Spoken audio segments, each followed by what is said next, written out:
Good noon. Welcome to Muskegon Rotary. My name's Dave Alexander. I have the pleasure of serving as president this year. Who was the band?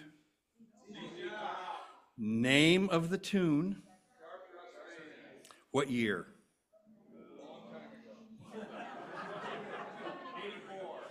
Close, 83. They were at Summer Celebration. I saw them both times, 2004, 2010. I'm back from 2 weeks vacation on Beaver and then Drummond Island. Great time. Bob, pure Michigan. It was good. Thanks to past President Tim, President nominee Lisa for filling in. Today's program will be building a new era for Muskegon area parks. We will begin with the Pledge of Allegiance and then the reflection by Parker Arts. I pledge allegiance to the flag of the United States of America and to the republic for which it stands, one nation, under God, indivisible, with liberty and justice for all. We'll end our meeting today with the four-way test. With that, Parker.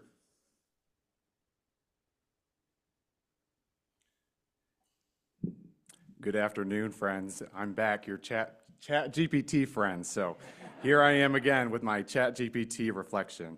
So this week I'm going to read you a poem, or just a little excerpt of a poem by Robert Frost, The Road Not Taken. So two roads diverge in a wood, and I took the one less traveled by, and that has made all the difference. So Frost reminds us that the paths we choose, especially the ones that aren't obvious or easy, often shape our lives in the most meaningful ways. Whether in service, in work, or in our daily routines, it's those less familiar paths that challenge us and lead us to real growth. May we continue to have the courage to choose those. Thank you.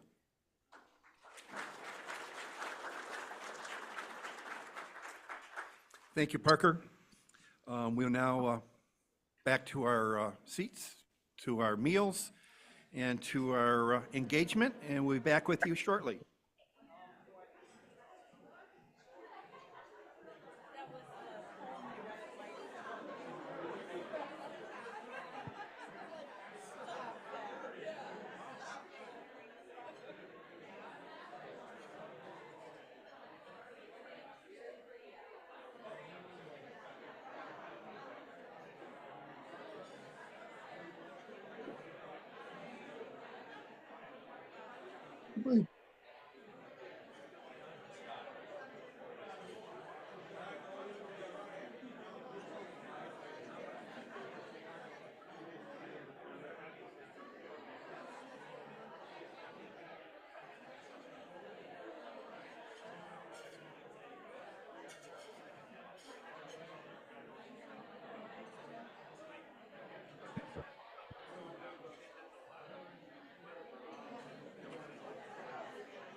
Song sung blue. Everybody knows me. You might be interested in the program. It's on Muskegon area parks. Put it up on the screen if you want to turn TV on. We're on a break right now, but I can't hear you because I have my headphones in or my AirPods in right now. So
Okay, let's bring us back together.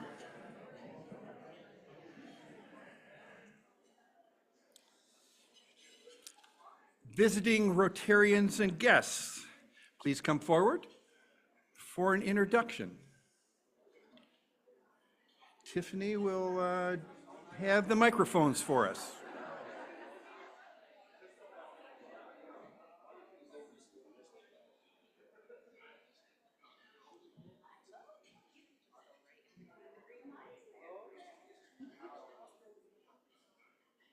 I'm Nancy Crandall, and my guest today is Anissa Williams. This young woman is quite accomplished. She graduated from Ferris State with a master's, just finished her master's degree. Go Bulldogs. Yeah. And is from Muskegon Heights, which she's very proud of. And she is now working as an admissions recruiter for Ferris. Welcome, Anissa.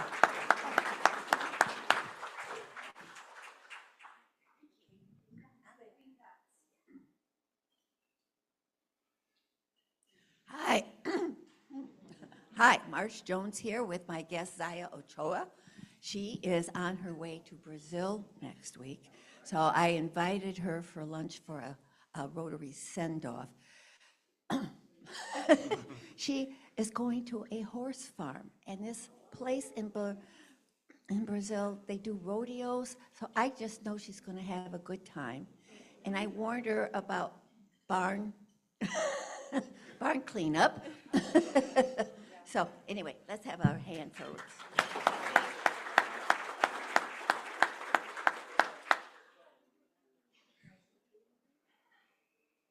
Good afternoon, Rotarians. Greg Borgman from Silver Lining Structures, and today I'm privileged to have my friend Stan Shank with us. Stan owns his own commercial cleaning business.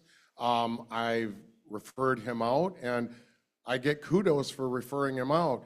Tidbit he has done on Stan, he came in and knew what year our Rotary Club here in Muskegon was started, and I checked that with Tim, and Tim said, yep, he was spot on. So I'm really glad to have Stan here. He is looking for ways to better immerse in Muskegon, and I told him this would be one of the best ones. Help me welcome Stan.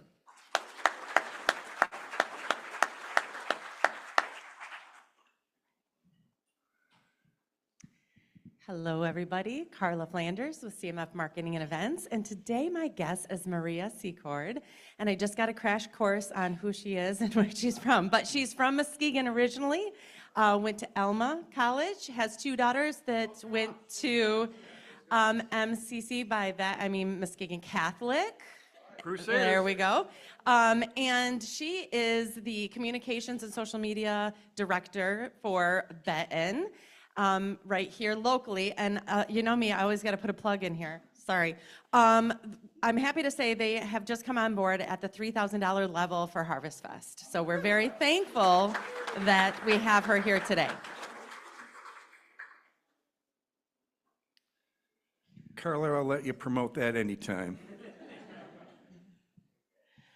Hi, everyone. Mary Ann Gorman here from Membership Council today, and I'm really excited and pleased to introduce two of our guests of the club today. On my right is Dr. Darlene Lee, and she is CEO of Darling Communications and is currently the interim CEO for Women's Resource Center. And to her right is Jeff Dana, who is the co-owner of Float My Biz. And you'll have to talk to Jeff to get the whole story, but basically his company provides marketing and communication resources and services to small business. So please welcome again Darlene Lee and Jeff Dana.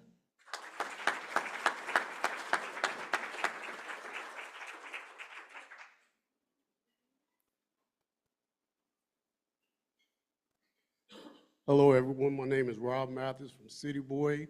I'm bringing you today my guest, Jacqueline Glick. She is studying to be a real estate agent, so I want y'all to help her out and give her a hand. And she's a photographer, so she's a great volunteer.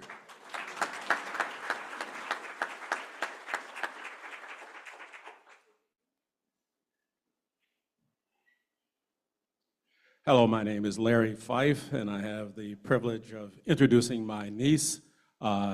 She went to school in Muskegon, graduated from Muskegon, but she's been in California, Northern California, for the last 30 years. She's an elected official there, and I'm happy to have her here visiting the Rotary. So maybe once she retires, maybe she'll come back to Muskegon.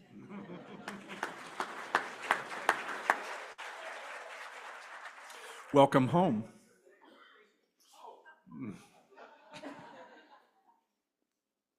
Her name is Carol Fife.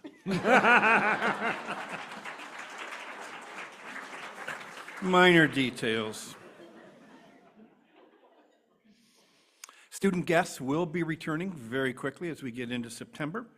And for a Muskegon Minute today, you may have seen some reporting on the Muskegon lighthouses, in specifics the South Breakwater Lighthouse in particular. That is a 1931 structure and has been in critical condition and in need of major renovation, threatened with collapse. It's an iconic historic structure that welcomes mariners from generations back to our shores, and is a community symbol for all those at Pere Marquette Beach taking in our eye-popping Lake Michigan sunsets. In the coming weeks, you will see initial work on the foundation of the structure, thanks to a $800,000 legislative appropriation from former State Representative Terry Szabo.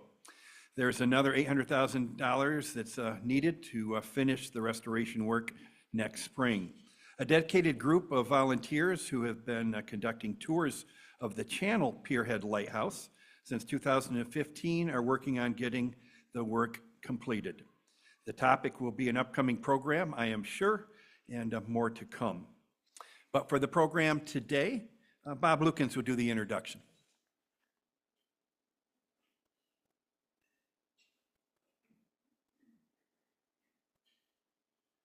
Thanks, Dave, and good afternoon, Rotarians and guests. Aaron Bodbile Mast is a project, data, and grants manager with the Ottawa County Parks and Recreation Commission. He also serves on various public and nonprofit organizations involved with parks, trails, and urbanism, including the Muskegon County Parks and Recreation Commission, where I know him from, the City of Muskegon's Park and Recreation Advisory Committee, the Muskegon County Bicycling Coalition, and the Muskegon Area Parks and Greenways Coalition. He has experience in trail planning, funding, and advocacy, and is a resident of the City of Muskegon. Please welcome Aaron Bodbile Mast.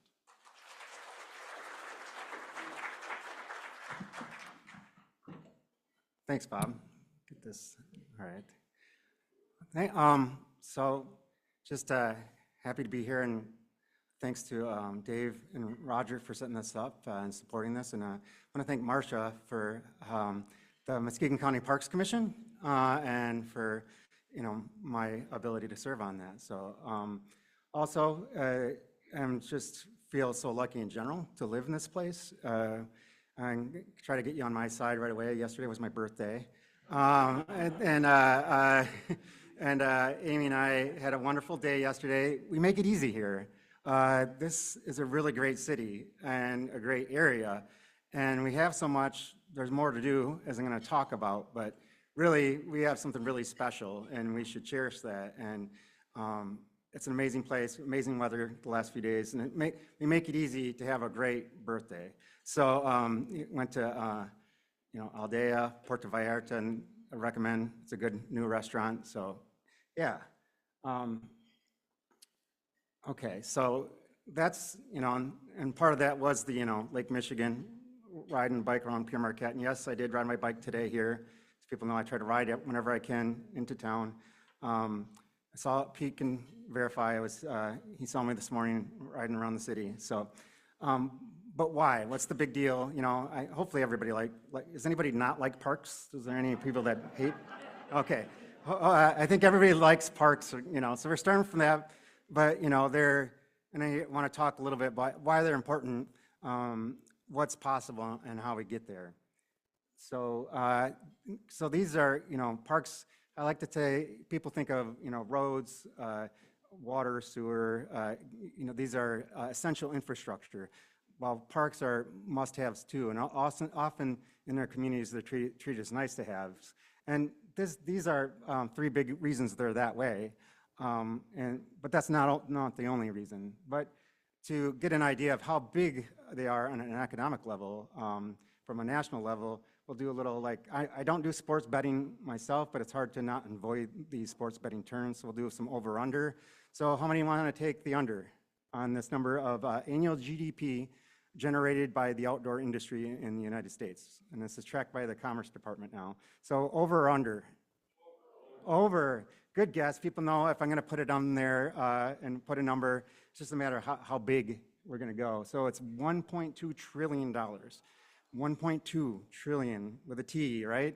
So it's a big number, and we have a lot of pieces of that here. There's more we can do, and more. We got to kind of get in the same page about how valuable it is to us on an economic level. But it's not just economics; it's ecology as well, right? And our species, there's a lot of stress from invasive species, from pollution, et cetera.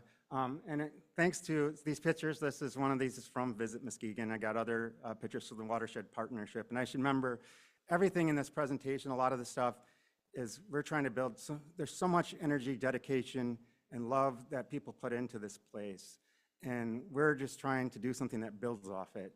I know so many of you here that put time in, and well, mention some of them, but we're trying to build and harness it and go into a great new direction. So these are critical spaces for themselves, but also because these things provide a lot of valuable green infrastructure for cleaning our water, cleaning our air, and providing the raw material for our food system.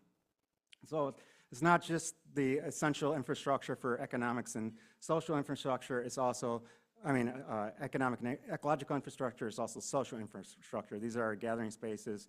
These are where we have events. This is where life events happen. And it's also physical and mental health. We know from a lot of science that while it's great to exercise anywhere you can, right, on a treadmill or whatever, it's even better to exercise out in nature, whether it is, strenuous exercise like, running, jogging, serious biking, kayaking, whatever, but even just a walk has a huge impact, or just sitting and spending time out in nature is huge for mental health. So again, I said not only this whole time, so, why are parks, beyond this, parks are way, more valuable than those essential things, because I say parks are where life happens. There's some spaces that feel like in between life, and others that are, spaces where you have your memories and you build your memories and you build your relationships. One of those relationships I wouldn't mention wouldn't be here today. A year ago, sorry, I knew if I put this in there, this would happen, but Patrick is the reason we live here. We'd take him to Cruzy Park, and we saw our house for sale by owner. And that's one of the greatest things to happen to us in our life, was Patrick, and then to move here. And so I want to mention that. A lot of the time we spent with him was out in the outdoors. But I want to mention another life event, why I try to be pretty active and do things in the community. And at Brooklyn Bagels a couple months ago, Dave and Roger asked me why I do it, and there's a lot of reasons. But one reason I wanted to mention, as far as where life happens and those in-between things, I'm a 2-time cancer survivor. In 2018, I was diagnosed with a pretty serious case of testicular cancer. By the time I started treatment, the tumor in my kidney was about this big, like a tennis ball size. So I had major chemo, major surgery, and then again I had a recurrence in 2021. All good now, so everything looks rosy. But otherwise, if this happened, 30, 40 years earlier, I wouldn't be here today. And with that extra time, you want to devote it, this is bonus time now for me. So take some of that bonus time and do this stuff in the community. But also, when you're sitting in a hospital for weeks at a time, if you feel like life is on pause. And so when you take the treatment to get better, you want to get better to go out into these kind of places. And these are kind of places that everybody should have to have that experience, to live that life, to heal, to just and enjoy nature. And so that's another reason. It's not just that I have this bonus time, but that's why you heal, and that's why we work, is to do these spaces where we live. So what's possible? I think here, one of the things I want to talk about with this group especially is we have, you know, a lot of great raw material, a lot of great experiences, parks already and trails, but we got to do more, and a lot of places are doing more, and we got to think bigger and all be on the same page and go in the same direction that way. So what I mean when I think bigger, so you got to think at a big scale, natural scale, and that's, in this case, instead of taking all this raw material, and I'll visit it later with a map and the vision statement for the Parks Commission, we got to, this is the vision, this is a lot of places are doing, is an interconnected network, like it says, of trails, parks, and greenways, and amenities, because it's not just parks, it's also, you know, and I'll mention that soon. So this is just a couple of examples. This is a vision that they're doing in Vermont, where it's a statewide trail system of mountain biking trails that are connected by this 485-mile trail with huts in between. So it's hut tourism, so you go place to place. Here, just nearby, this is what I work on my day job, is getting a trail from Grand Haven to Grand Rapids and beyond. And that's grown a lot. There was a lot of news because I was at a press conference at Tuesday in Lowell. You know, a lot of the leadership of Grand Rapids was there in Kent County, plus people from Ottawa County, working on this one vision to create this trail, land and water trail system along the Grand River. And one of the things that's happened, though, this has led to other things. So now they're, you know, if you're not aware, they're building an amphitheater right in the river and a soccer stadium nearby. Now they're talking about aquarium. And those three things are just like $1 billion in investment they're talking about, plus private investment that's bringing there. And then you're gonna, you know, restore the rapids. So they're thinking big, and they're all kind of going in the same direction from the community level. Here, just to mention how does this play out, an example. All these cities I list, all are doing that in some level, and we should be doing that too. But we just visited Wisconsin, Madison, Amy and I, in April. There's the International Trail something, and they're really kind of have it working at, you know, full speed, full steam. So this is kind of the things I noticed when we were there, the kind of elements that they put together. And it's trails, but it's parks too. You go, these trails take you out to these big parks, and you get these big natural park experiences where they're doing prescribed burns and building native species, and then you go back into the communities, right? Another big part of it was, and then they're bringing nature back into spaces along the greenways in these neighborhoods to do native species is one of the signs. And then everywhere it's safe, because they had these, you know, the flashing stop signs. You press a button, it flashes, whether it's two-lane road and it's a mid-block crossing, or it's a 6-lane arterial, everybody stops in Madison. So that's a learned thing. We can change the culture, and we should change the culture, because I know people struggle with that here. So, so all that infrastructure they invested in making these greenway trail systems all over the city, and you can do great loops around and out beyond the city. This is an empty parking lot along the trail that goes from downtown out to Badger Stadium. And if you look, this is a little further back, but that big red building is there now. They use the trail, you go build right onto the trail. So you live there, the trail is like one of your primary ways to get around, and you have access to right away. So this is what I mean. This is how that 1.2 trillion means, and if you do it as a city, people, you know, you get young people to come and live there because there's these amenities, attract and retain talent and stuff. So that's how they're doing it, and that's the payoff. And we have that things here that we can build that here. So how? So we'll just talk from not like step by step, from a big picture level. So these are kind of 4 big elements that kind of all work together.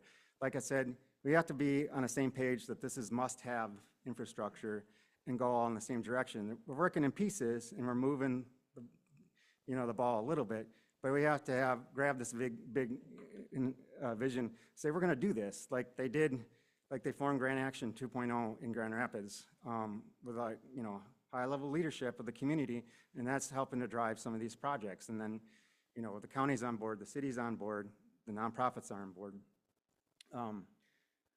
So these are two examples of like when you look in these plans and see the groups that work on them, you know, you see all those names, all those organizations, same in Detroit.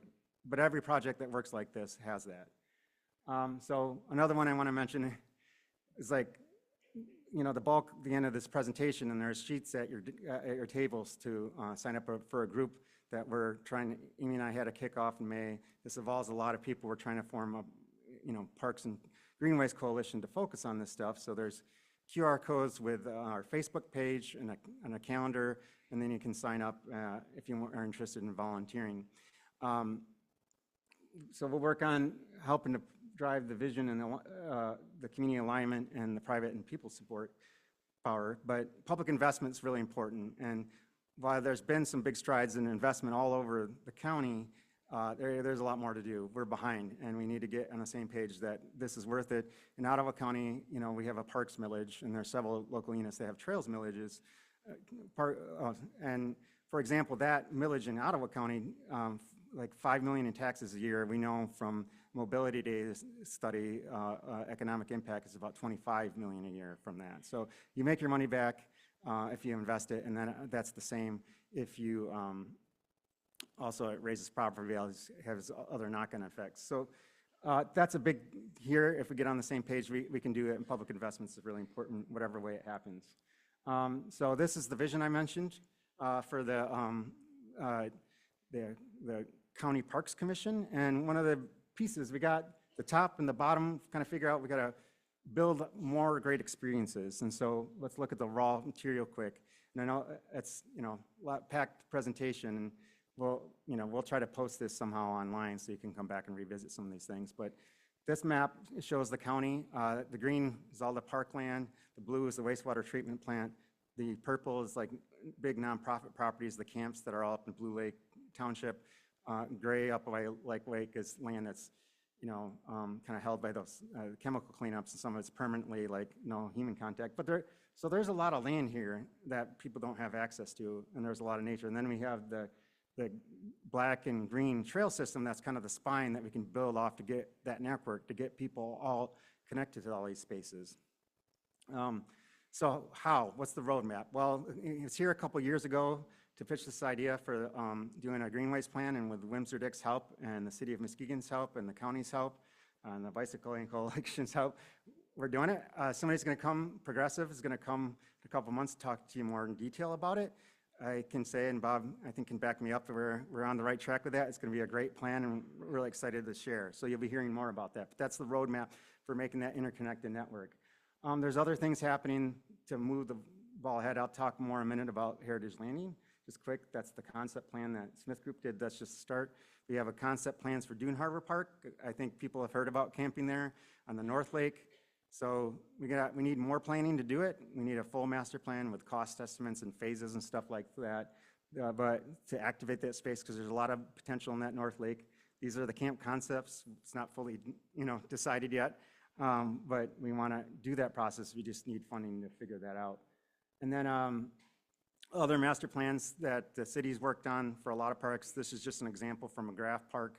You can see there's a proposal to build a trail from across the Rudderman Creek, because the city owns land on the east side of McGrath Park, and get us to the neighborhoods, because it'd be nice if all these, you know, dense apartments and the neighborhoods, you know, to the east could get to McGrath Park easier by bike or by walking.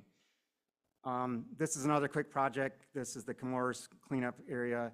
You know, it's a long shot, but we're having conversations with White River Township and the owner, because there's a lot of great natural land, even though some of it's contaminated, and that make another great park with frontage on White Lake and Lake Michigan. So these are just some of the public things that are happening and we can work on. I mentioned a couple others. Cities made huge investments in parks. Like I said, there's more needed, $4 million in ARPA funding, American Rescue Plan Act funding. One slide I should have had, I want to mention, this is a nature playground in Cruzy. I want to shout out to Gary and the Norton Shores and Roger for building the Lake Harbor Trail, which is a great addition. It was also American Rescue Plan Act trail from Hoffmaster to Lake Harbor, so that's an awesome addition. And we're working on stuff at the South Lake, but I got to keep moving.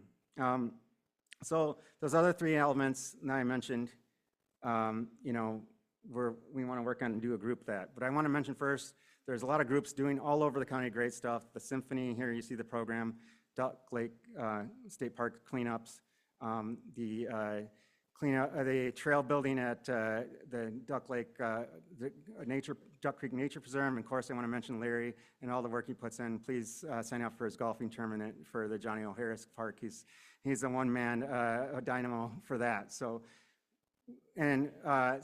this, when I introduce the Parks Coalition, we want to build off all that energy and not replace it and provide resources to it. And Pete organized a tour of Detroit with the Detroit Parks Coalition, and we want to follow that model. So what does that mean? That this is the elements of what we work on, because I hear all the time that we need more volunteers. I think there's resources that are needed, there's coordination that's needed. So this is the kind of stuff the coalition would work on. So what does that mean in a practical sense? Well, I wanted to talk about some initial focus areas. So we'll do a volunteer kind of recruitment and intake program. And one of the things I've seen be successful for other organizations is job descriptions. So one that's a pretty low-hanging fruit, I think, is we have park monitors in Ottawa County Parks. They visit a park like every 2 weeks. They have a checklist of things they check. They give that to their maintenance staff, but you also have positive eyes on the park. Somebody's always checking on it, and you have those regular checkups, and people love that job. They get some exercise and they check on the park and they clean up. Ambassadors. So Tart Trails, that's pictured here, is in Traverse City.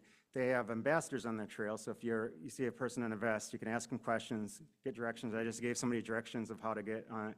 They're doing a route around from Grand Rapids all along the lake, and it came through here. How do I get to the Laketon Trail from the Lakeshore Trail? Help with that stuff. I'll also help with etiquette. I hear a lot about e-bikes and worries about that. Debbie, what Tart is doing is they just, stop people and give them tips. I just had somebody talked about, keeping dogs on leash.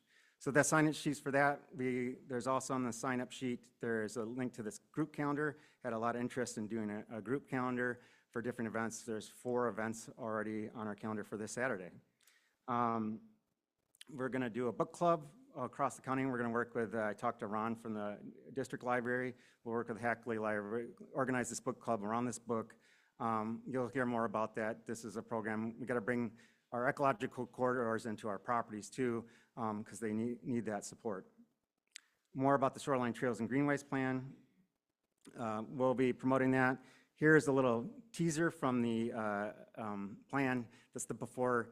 The Progressive will bring the after, but this is on the Ambrosia Corridor. We did a cleanup of that with the Muskegon County Bicycle Coalition. It's a huge opportunity. It's already owned by the DNR. And then finally, Heritage Landing. So breaking news, the county's approved going ahead with a master plan. We're going to want to help support that, promote it. We're going to do a dog walk, because dogs are allowed now at Heritage Landing, if you didn't know. I just talked to you. Yes, thank you, Marcia. So you can bring your dog and walk it. But also, this is a concept plan. We'll have a full master plan. It'll be very exciting. It'll be a first step. There's no money to fix it yet, but it's a big piece of the puzzle in the community, a very central piece. But one thing that's low-hanging fruit I want to mention for this group, given the past of supporting things with the public art, one of the recommendations we can work on now, and I understand the company's interested, the concrete company, doing a silo mural, so it could look like something like this. So yeah, there's nothing stopping us. They're interested. Let's get started. Where's Judy? so I know we're through the ones, but anyways, so let's do this. Here's my email, our email, and my cell phone. We have the sign-up sheets. Please fill that out. Please follow us on Facebook. Facebook's a great organizing tool. Love to use it for that and love to connect with people. Always willing to meet for coffee or whatever, but we're going to do this. And like I said, it's bonus time to me, and I'm going to make some of these things happen, devote tons of time to it, and hope you come along with me.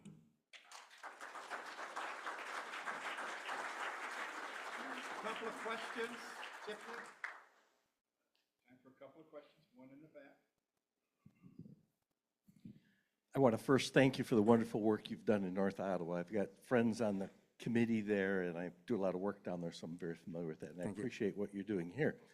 Wondering if you have any perspective on the current controversy about the Fisherman's Landing Next program. question. I knew that would gotta come up.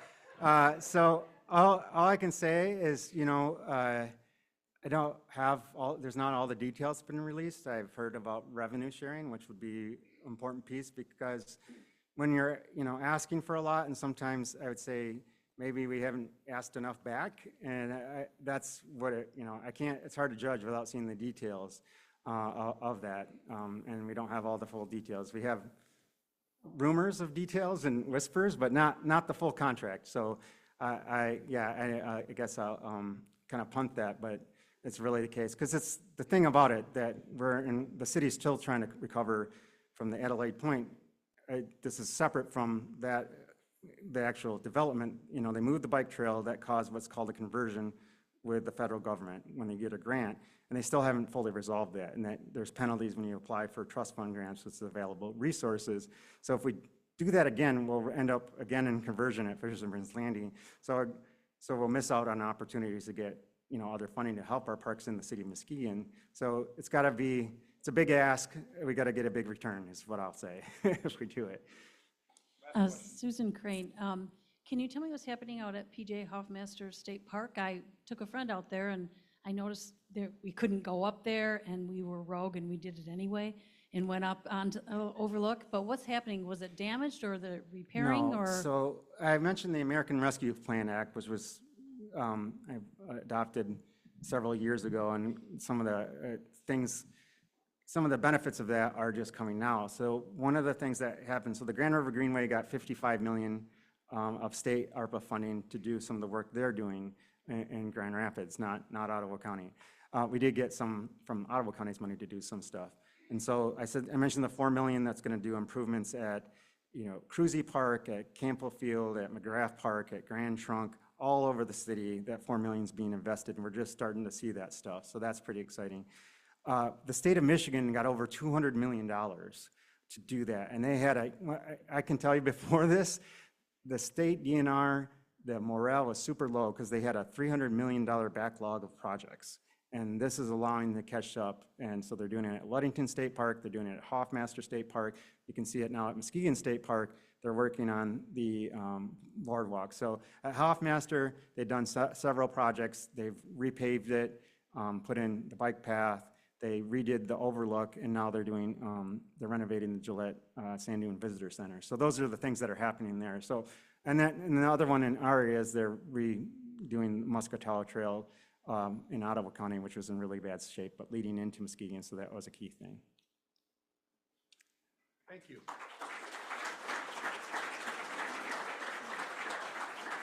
Aaron, thank you for choosing Muskegon and putting your extreme amount of talents and energy towards us.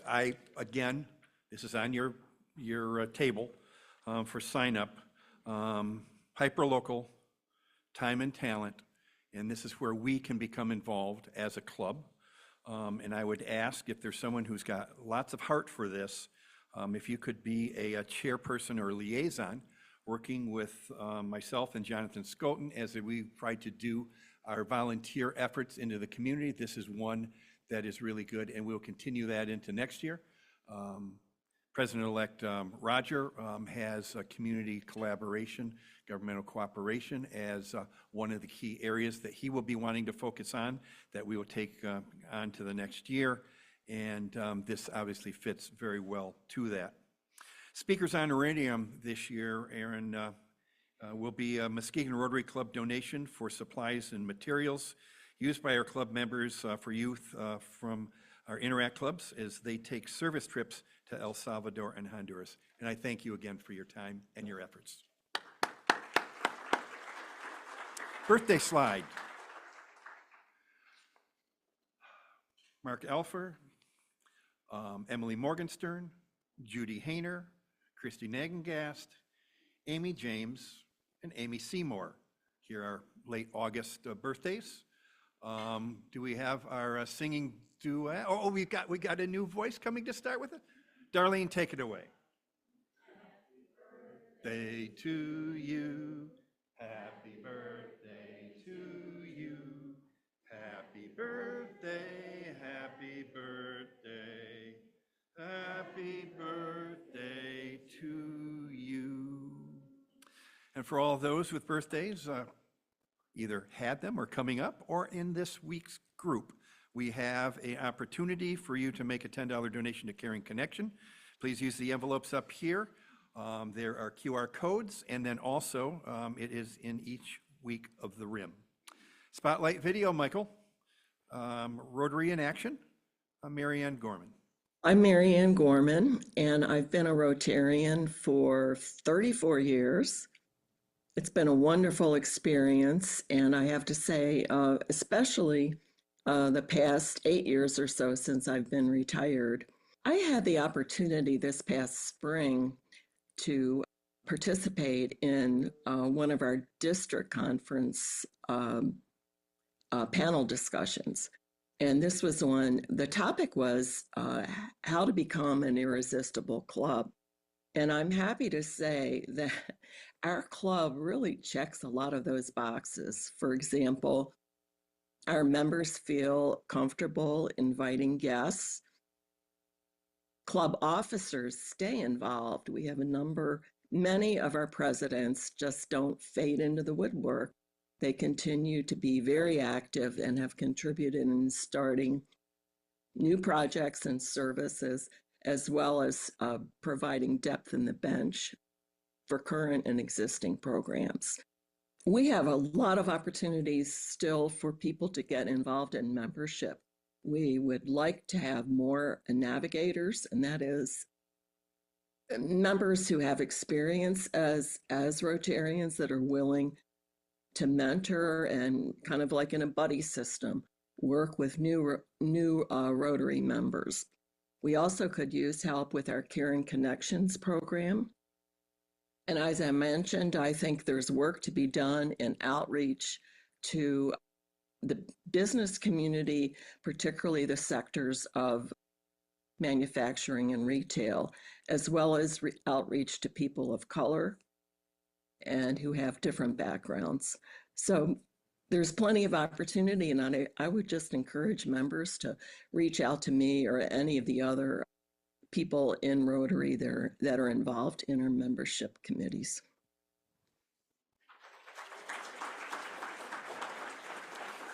Thank you, Mary Ann, for your diligent service to this club and enthusiasm for all things membership, not only here, but then also at the district level. No Paul Harris Awards being announced today, but it's time for announcements. And if you have a brief Rotary Club announcement from a club committee or an event, please come forward at this time. And keeping your remarks to 2 minutes or less, but I will allow the first one up here to go as long as he needs, because we will need your help. Rewind social event at the Muskegon Museum of Art today, 5:15. Please join us. Grab a friend, join the Rewind Club for an evening of art and fellowship. Bring cash if you wish to purchase an adult beverage. Remember that the future of the international services for this club will be for an open discussion this coming Monday. It's October 25th. 6:30 to 8:30, Don and Nancy Crandalls, and thank you to the Crandalls for welcoming us as hosts. Please bring your passionate ideas and your own beverage to that one. And there is also that Kim has sent out a Sign Up Genius on that, so you can do it right now. We got about 20 on our list, and we hope to have a good discussion, open, free-ended, free discussion as it relates to where we want to go, come to a consensus, and put some plans together for implementation. Adopt a Highway, our next pickup is for the Muskegon Rotary. A Rewind has been doing this. Stretch a Highway I-96 will be Saturday, September 27th. Volunteers will meet at 8:45 for a short safety talk, then on to pickup. Will be done no later than 11 o'clock or sooner. The more help we get, the quicker we can get done with our work. Andrew, what's up? What are we doing this weekend, bud? I won't take that long. Everybody knows Party in the Park is Friday. Thank you to everybody who's volunteered. It's going to be great weather. We're going to have a good band. We're going to have a lot of fun. We still could use a couple people for second shift, so I'm not gonna berate anybody. I'm not gonna spend a lot of time talking about it, but if you have time tomorrow night, we would love some help, but it's gonna be great. So we look forward to seeing you there. I would just say that those of us that are working first shift, we may need to be pushed into a little double duty, and I am willing to be part of that group. Carla? All right, I just want to give you some quick numbers. We have a whopping 8 tickets sold for Harvest Fest, so we're getting up there. It's more than one. We have 8. The number of volunteers we need is 60. Next week, you'll be getting some information about that. We are halfway to our goal for sponsorship. Our sponsorship goal is around $30,000. We are at $15,000, so we need about 15 more. So please keep that in mind as you are talking to people you know. And that's all I'm going to say today. Thank you.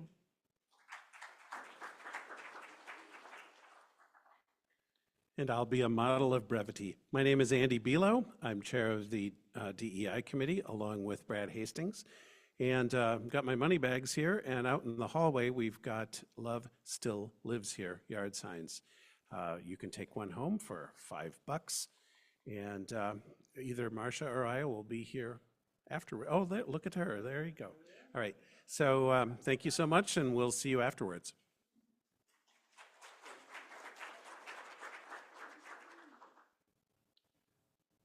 Back again. My name is Larry Fife, and thank you, Aaron, for giving the Johnny O. Harris golf outing a plug. So I want to add a little bit more to that.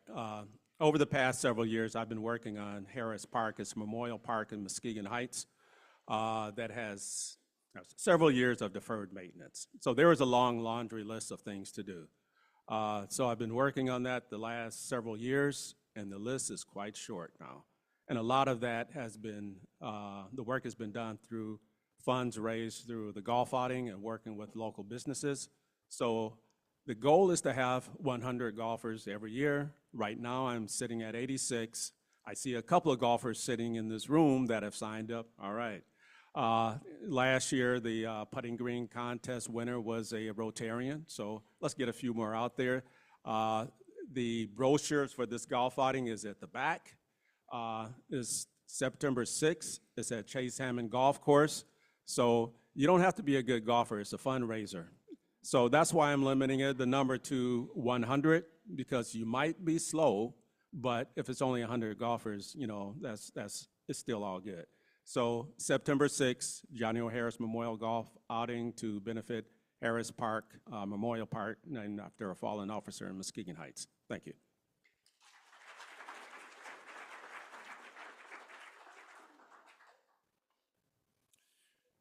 Raffle. Here we go. 10, 5, then 20.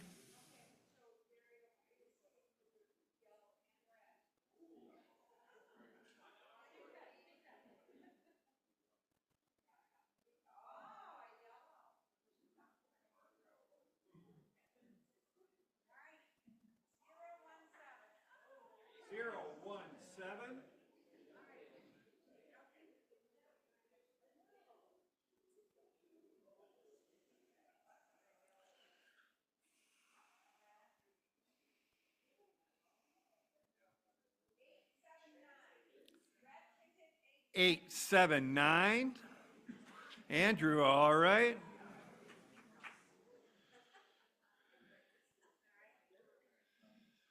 $420.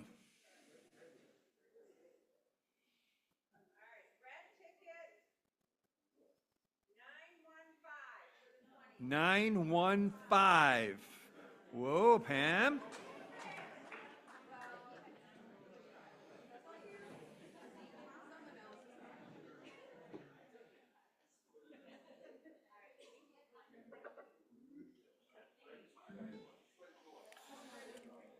Okay, we're going to see everybody out for a great evening. Bring your friends, bring your family. Party in the park tomorrow, Hackley Park. Our next week's program is Saving Our Statutes. That will be concerning the statues at Hackley Park. After the bell this year, I play Jackson Brown's Loadout Stay in background as we continue to mingle and get very significant work done here as Rotarians in groups. But we will be playing that in honor and appreciation for our meeting crew of Mike, Kim, Ed, and all those at staff at the Lake House who make this most meaningful of times during the week. With that, if members' guests would please stand, we will recite the four-way test. Of the things we think, say, or do, is it the truth? Is it fair to all concerned? Will it build goodwill and better friendships? Will it be beneficial to all concerned? We're going to ring the bell here in a second. Hold. Unite for good. We are adjourned.